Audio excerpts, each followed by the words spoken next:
Hi mga ka-OFWL, welcome back sa channel ko. Today, pag-uusapan natin ang Bermuda. Alam ko, ang una talagang pumapasok sa isip ng karamihan kapag naririnig ang Bermuda ay yung sikat na Bermuda Triangle, na kesyo na wala daw ang mga barko, eroplano, pati love life ng iba. Pero aside from that mystery, ang Bermuda mismo is a beautiful place to live and visit. Kaya sa video na ito, i-share ko sa inyo kung ano ang meron dito, magkano ang cost of living, at kung sulit ba ang life dito. So let's go. 1.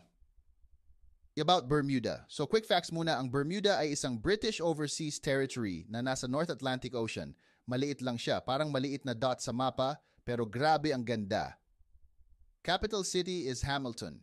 Famous sa pink sand beaches, sobrang clear na tubig, ug syempre sa mystery ng Bermuda Triangle. Population, mga 60,000 plus lang. So parang isang malaking barangay lang kung tutuusin. Pero international ang vibes. Hirisan ko yung 2. Cost of living.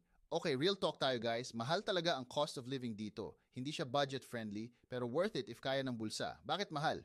Kasi halos lahat ng pagkain at gamit, imported. Food.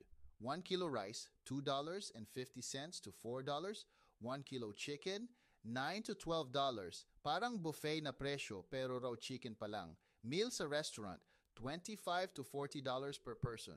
So kung mahilig ka mag-Jollibee, good luck na lang kasi wala dito at mahal ang kain sa labas.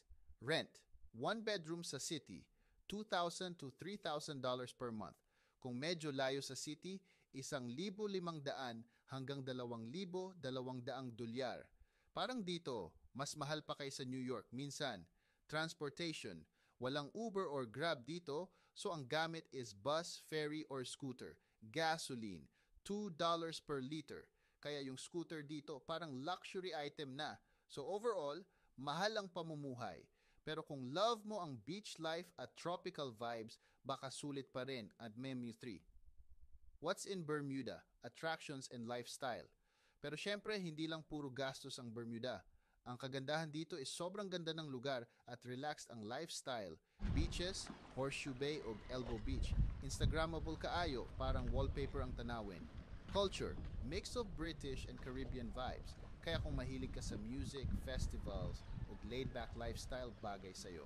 Jobs, madalas sa tourism, international business, o insurance. Kung professional ka sa finance or hospitality, good chances. Weather, tropical, mainit o humid, pero ingat lang kasi may hurricane season din. People, super friendly and diverse. Maraming expats, kaya international community ang dating.